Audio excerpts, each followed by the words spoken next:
박사님, 어디 계세요? 박사님. 네, 안녕하세요. 저 캐나다 밴쿠버에 와 있습니다. 네, 박사님. 뒤를 네, 보니까 캐나다라는 네. 게 확실하게 딱 느껴지는데요. 거기도 많이 춥죠? 여기는 이렇게 추운 데는 아닌데 오늘 좀 눈이 많이 왔네요. 지금 서울도 그렇고, 뭐 서울뿐만 아니라 전국적으로 한국은 뭐 역대 5번째로 추운 겨울이다 이런 얘기가 있더라고요. 겨울에 추우면 농사가 잘 된다고 하잖아요. 그 다음에. 네. 그러면 우리 증시도 이렇게 네, 추운 시기를 겪었기 때문에 그 네. 다음 해 좀 괜찮을 것 같나요? 그렇죠. 늘 말씀드렸잖아요. 올해 진짜 힘들었거든요. 거의 제어도 업계 들어온 지 이만큼 힘든 적이 없습니다. 왜냐하면 인플레이션이 40년 만에 최고치를 나올 정도니까 어려웠잖아요. 네. 그렇지만 앞으로도 조금 더 이어질 가능성이 있다라고 제가 계속 말씀드리고 있는데요. 네. 그럼에도 불구하고 앞으로 6개월 내지 1년 후면 지금보다는 상당히 좀 위에 가 있지 않을까라는 기대심을 분명히 갖고 있고요. 여러분들도 그런 생각하시면 그게 무리는 없을 것 같네요. 네, 이게 뭐 겨울에 추우면 다음 해 농사가 잘 된다라는 말처럼 우리 네. 증시도 좀 힘들었으니까 이제 좀 웃을 일만 남았으면 좋겠다라는 생각도 들지만 사실 네. 이번 주면 이제 크리스마스 이브도 있고 크리스마스도 당장 이번 주 일요일이고 얼마나 설레야 하는 시기입니까? 하지만 우리 지금 증시만 봤을 때는 뭐 산타랠리 어디 갔어요? 산타랠리 기대감도 다 꺾여 버렸는데 거기다가 뭐 경기 침체가 더 온다라는 얘기가 있더라고요. 네, 맞습니다. 올 한 해 내내 인플레이션, 즉 물가 상승에 힘들었었는데요. 이제는 물가 상승 얘기, 인플레이션 얘기는 약간 좀 줄어들었고요. 대신에 이제 내년에는 리세션이 온다는 거. 물론 이미 와 있을 수도 있는데 발표 자체 선언은 안 됐거든요. 로이터 통신에서 설문조사한 걸 지난주 걸 봤더니요. 이코노미스트한테 물어봤더니 60% 정도는 내년에 리세션이 온다 하고 있고요. 블룸버그에서도 비슷한 설문조사를 했는데 역시 이들도 65%, 그러니까 전체적으로 3명 중에 2명 정도는 내년에 리세션이 있다라고 할 수 있습니다. 물론 100%는 아니죠. 그래도 확률이 일정 수준 높은 거는 사실이다라고 좀 네. 말씀드릴 수밖에 없겠습니다. 이거는 정말 과반의 의견이기 때문에 우리가 더 걱정하고 우려할 수밖에 없는 그런 상황인 것 같은데요.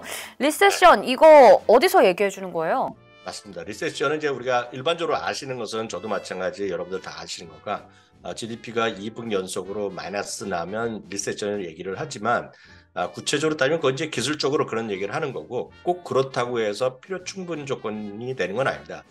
공식적으로 선언하는 곳이 있어요. 이게 헌법으로 하는 건 아니지만 미국에서요. 전미경제연구소라고 있습니다. NBER이라는 곳이 있는데요. 네. 물론 이제 비영리 독립 리서치라고 보시면 되겠는데요. 그 중에서도 8분이 여기서 모여서 경기순환 판정위원회라는 걸 하고 있거든요.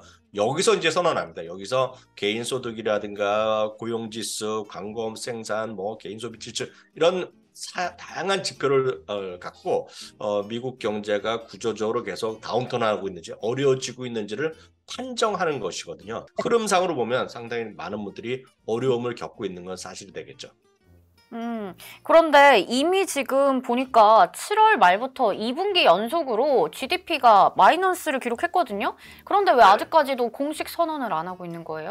맞습니다. 다만 앞서 말씀드렸던 대로 필요 충분 조건이 아니에요. 2분 연속 GDP가 마이너스 나갔다고 해서 무조건 리세션이 선언되는 건 아닙니다. 다만요. 1949년 이후에 즉 전후에요. 2차 세계대전 이후에 2분 연속 GDP가 마이너스를 갔음에도 불구하고 리세션이 선언 안 된 적도 없고요. 또 반면에 2분 연속 GDP가 마이너스 아니었음에도 불구하고 리세션이 선언된 적이 있거든요. 그렇기 때문에 꼭 무조건 된다라고 할 수는 없어요. 다만요, 경기 침체가 앞서 말씀드렸던 대로 기술적으로 한 7개월 정도, 7월이었으니까 벌써 4달 됐는데요.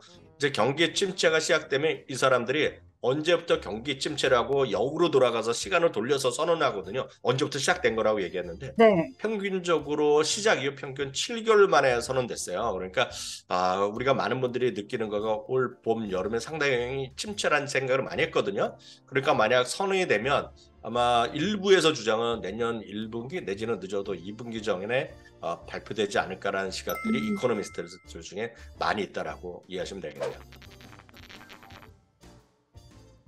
이게 그러면 공식적으로 선언이 되기 전에 우리가 먼저 체감을 하는 거네요. 경기 침체도 그랬고 뭐 리세션에 대한 것도 마찬가지로 우리가 먼저 좀 체감을 하고 나서야 공식적으로 이제 나오게 되는 것 같습니다. 그런데 이렇게 뭐 경기 침체 거기다가 리세션이 오게 되면 주가는 더 떨어지는 건가요?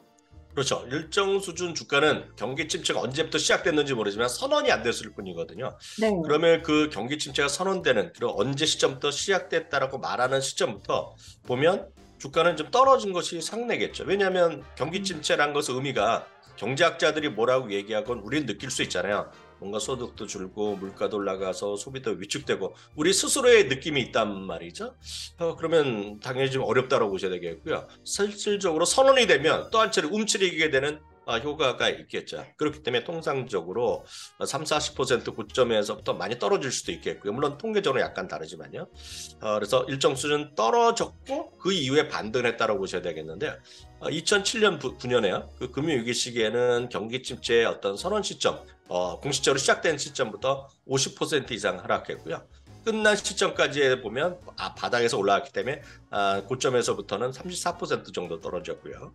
2001년 그 닷컴 버블 직후에 보면은요, 3월부터 11월까지 또 8개월 있었는데요, 24% 하락하고 10.7% 하락해서 마감된 적이 있어요. 또한 이제 그 아주 옛날이죠. 다들 우리 수정 앵커는 태어나지도 않았을 때잖아요. 네.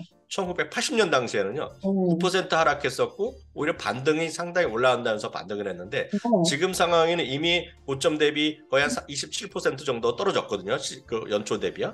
그렇기 때문에 리세션이 선언되면 선언적 의미로 조금 더 위축될 수 있지만 저점에서 그렇게 많이 떨어질까 하는 거에 대한 어떤 기대감도 있다라고 이해하시면 좋겠네요. 네, 이게 과거 통계들을 좀 체크를 해봤는데 일단은 우리는 너무 지금 많이 침체를 겪었잖아요, 실제적으로. 그리고 여기서 사실 더 떨어지겠냐 뭐 이런 생각도 듭니다. 일단은 어떻게 될지 좀 체크를 해봐야 될 것 같고요. 그러면 뭐 여기서 더 떨어지지는 않겠지만 그래도 우리 갖고 있는 종목들 정리를 해야 되는 건가? 근데 손절하기에는 너무 또 오래 가지고 있었고 손실이 너무 크고 이거 어떻게 해야 돼요? 네, 말씀하셨지만 갖고 있는 주식, 현재 주식보다 더 안 떨어진다고 얘기할 수는 없어요. 네. 다만 가격은 크게 우리가 경험했던 저점보다 훨씬 더 떨어지지는 않을 것 같다는 희망은 갖고 있지만 그게 네. 불가능하지는 않습니다. 그래서 많은 예를 들어서 뭐 JP 모건도 마찬가지지만요. 최근에 보면 모건 스탠리나 골드만삭스 그리고 뱅크 아메리카가 일반적으로 얘기하는 것이 직전 저점을 훼손하면서 많게는 3,100, 3,200까지도 한번 저점을 갈 수 있다는 얘기는 분명히 있습니다. 다만 그들이 대부분이 얘기하는 거가 실제로 보면 내년 1분기 말 내지 2분기 초거든요. 그러니까 3, 4월 정도까지 해서 다시 한번 저점을 기록할 수 있다는 정도. 그렇기 때문에 최근에 좀 안 좋은 거거든요. 반등을 11월부터 반등하다가 지금 12월 한 초순 지나면서 약간 또 어렵잖아요, 지금이요. 그래서 네. 그런 느낌으로 보셔야 되겠고요. 다만 이제 말씀하신 거에 원론으로 들어가면 주식 같이 갖고 계시는 주식이 일시적으로는 그런 선언에 따라서 조금 더 약세에 갈 가능성을 완전히 배제할 수 없죠. 다만 모두에 말씀드렸다시피 길지 않은 시간에 원상 복구가 되리라는 믿음을 좀 갖고 있고요. 다만 어떤 경우에도요, 진짜 주식 투자를 장기적으로 보시는 경우에 보면 미국의 통계를 보면 5년에서 10년까지 보고 그러면 장기적으로 웬만한 포트폴리오, 물론 S&P 500 위주로 말씀드릴 수 없겠지만 주가는 플러스 났던 시각이 많이 있습니다. 다만 최우선 전략은 제가 나름 두 가지 정도로 정리할 수 있어 보이는데요. 첫 번째는 어떤 경우에도 네. 저점을 찍거나요, 고점을 정확히 찍어서 샀다 팔았다 하는 그런 전략 전술은 통하지 않습니다. 미국에서 통하지 않았고요. 항상 보면 한국말로 풀어드리면 적립식 분할 매수라고, 저도 방송에서 모기 토자라고 얘기하는 게 적립식 분할 매수. 네. 네네. 그걸 영어로 보면 달러 코스트 에버리징이라고 해서 많이 얘기합니다. 그걸 영어로 DCA라고 줄여서 얘기하는 겁니다. 우리도 보면 적립식 투자하듯이 미국 사람들은 DCA 투자 전략 이런 걸 많이 하거든요. 네. 그러니까 매주 뭐 2주에 한 번씩 월급 받을 때나 뭐 월급 받을 때 이럴 때마다 꾸준하게 일정한 금액을 계속 사는 거예요. 그거를 이길 방법은 거의 없다는 것이 되겠죠. 그래서 역설적으로 보면 우리 그 수정 앵커 같이 나이가 젊었을 때, 하루라도 젊었을 때 주식을 먼저 꾸준히 시작하는 것이 미국에서 돈을 꾸준하게 버는 거의 유일한 길이죠. 무조건 미국 주식은 똑같은 금액을 적립식으로 먼저 시작하는 것이 상책인데 그거 이유는 꾸준하게 단기적으로 이런 리세션도 오고 인플레이션도 오고 경기 여러 가지 있겠지만 장기적으로 보면 우상향했다는 그런 믿음을 가지시라 말씀드리겠고요. 두 번째는 특히 좁혀서 지금 리세션에 걱정이 많이 있지 않습니까? 네. 그러면 리세션 시기에 약간씩 더 어울릴 수 있는 방어적 주식의 비중을 늘리거나 계속 모아가는 그런 것들이 되겠죠. 그런 것들이 뭐가 있겠습니까? 방어적 주식들이요. 네. 수지 앵커도 잘 아시잖아요. 그렇죠. 제약이나 필수 소비재 이런 것들. 네, 맞습니다. 필수 소비재 하면 대표적인 것이 뭐 샴푸 같은 것도 있을 것이고요. 간단한 먹거리 같은 것도 있을 것이고 맞아요. 생수 같은 거 없으면 못 살잖아요. 네. 그런 것들이죠. 그런 것들이 필수 소비재가 되겠고요. 어찌됐건 연세가 들수록 그리고 어떤 약을 달고 사는 분이 많잖아요. 어찌됐건요. 그러면 제약 같은 경우에요. 그러니까 뭐 감기약 이런 것들이 뭐 누구나 쓰는 거잖아요. 두통약 이런 것들. 그러니까 그런 필수 소비재나 제약이 공격적인 경기에 민감한 것이 아니라 어떻게 되더라도 살아남는 방어적 섹터라고 얘기하고 있는데요. 그런 것들 위주로 좀 보면 좋을 것 같습니다. 바로 이 리세션 시기에 방어적인 주식들을 한번 체크해보면 좋을 것 같은데 종목으로 한번 추려보면 좋을 것 같아요. 그런 종목은 누구나 다 익숙하고 아시는 것들이죠. 미국 주식으로 보면 코스트코 같은 경우에요. 코스트코. 아무리 어렸으면 조금이라도 절약하면 더 갈 수도 있겠죠. 오히려요. 코스트 같은 거 있겠고요. 또 비슷한 거는 월마트 같은 것이 필수 소비재로 분류되거든요. 그러니까 일단 마트를 생각하시면 되겠고요. 제약주에서도 한 두 가지 말씀드리면 파이자나 머크 제약사 같은 경우가 대표적인 우리가 알려진 제약사들이거든요. 그러니까 이런 것들이 큰 제약사이기 때문에 아주 큰 단기적인 어떤 바이오가 아니라 꾸준히 그 약을 파는 그런 것들이 되기 때문에 파이자나 머크한 것들이 되겠고요. 다만 이제 제약주나 그런 필수 소비재나 모두 종목으로 접근이 어려우신 분들은 관련된 ETF를 하나씩 소개해드리면 필수 소비재는요. XLP라고 있습니다. XLP는요. 스테이트 스트리트에서 하는 대표적인 필수 소비재만 모아놓은 ETF입니다. 그래서 XLP입니다. 그래서 여기에는 코스트코나 이런 것들 다 들어가 있고 펩시나 뭐 이런 여러분들 음료 같은 경우야 다 들어있죠. 그리고 여러분들 약간 선호도 있지만 담배까지 들어가 있고요. 맥주 이런 거 뭐 꾸준히 마시는 분 계시잖아요. 그런 것들이 다 들어있는 것이 필수 소비재가 되겠고요.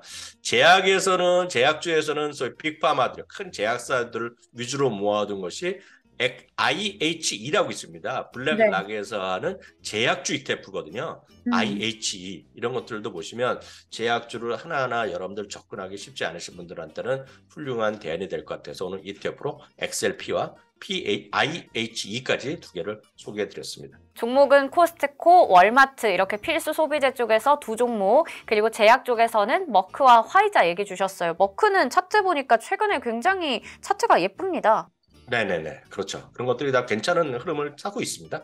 네, 그리고 이제 ETF 쪽에서는 XLP라고 해서 필수 소비재 관련된 종목들을 모아놓은 ETF, 한 ETF 소개해 주셨고요. 제약 쪽은 IHE 이렇게 소개해 주셨습니다. 이 부분 관심 가져보도록 하겠고요.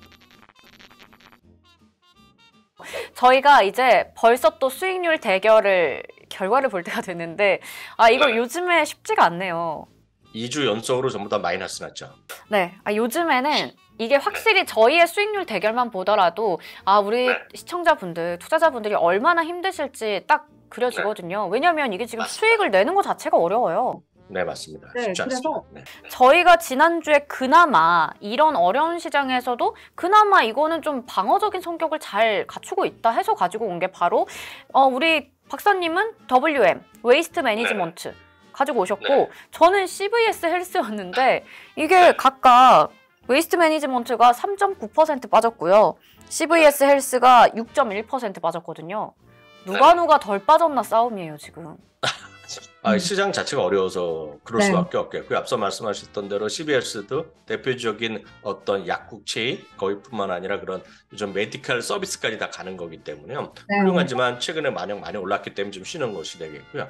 웨이스트 매니지먼트 제가 지금 있는 우리 지금은 아파트인데요. 여기 아파트에 그 쓰레기를 수거하는 것도 웨이스트 매니지먼트입니다. 그래서 이거는 큰 성장성은 없는 거지만 안정적으로 그 어떤 기본을 할 수 있는 그런 흐름의 주식이었다라고 다시 한번 확인 드릴 수 있겠습니다. 네, 좋습니다. 그래서 제가 이번 주에는 좀 칼을 한번 또 갈아봤어요. 사실 어떻게 될지 모르겠지만 이번 네네. 주에는 이렇게 가다가는 안 되겠다. 일단은 수익이라도 챙기자 싶어서 유틸리티 쪽에서 한번 뽑아봤습니다.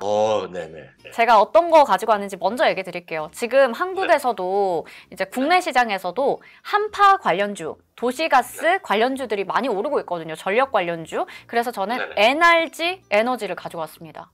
네. NRG. 네. 좋은 선택하셨고요. 저는 오늘 유틸리티나 그런 것이 아니라 누구나 다 아는 기업을 다시 한번 했고요. 저는 이런 것들이 혹시 지금 사고 물리더라도 내년까지 버티면 내년에 제가 봤을 때는 가장 안전한 주식 중 하나라고 보고 있어요. 물론 IT 주식이지만 거의 필수 소비 IT 같은 게 하나 있습니다. 바로 마이크로소프트죠. 그러니까 마이크로소프트 없는 비즈니스, 마이크로소프트 없는 일상은 불가능하고요. 주가는 워낙 많이 떨어진 상태. 한번 저희가 여러 번 이 코너에 소개해드렸지만 S&P 500보다 훨씬 많이 떨어져서 과도하다라고 생각하고 있고요. 내년에 반등하면 빅테크 중에서는 가장 선방하지 않을까 생각해서 다시 한번 마이크로소프트. 네, 주간으로 봤을 때는 물론 NRG와 마이크로소프트 이렇게 싸움이 되겠지만 우리는 항상 주간으로 보는 게 아니라 미국 주식은 아까도 얘기를 하셨지만 5년에서 10년 이렇게 장기적으로 또 생각하면서 투자를 하고 있으니까요. 여러분도 이 시간에 나온 종목들 한번 유심히 보시면 좋을 것 같습니다. 이렇게 저희가 미국 주식 실험실은 박사님께서 캐나다에 계셔도 어디에 계셔도 저희가 열심히 준비하고 있습니다. 이번 한 주도 여러분 정말 성공 투자하시길 바라겠고요. 저희가 다음 주에도 재밌는 이야기 들고 찾아오도록 하겠습니다. 박사님, 그러면 저희 시청자분들께 같이 인사드릴까요? 네, 감사합니다. 다음 주에 뵙겠습니다. 다음 주에 뵐게요. 안녕.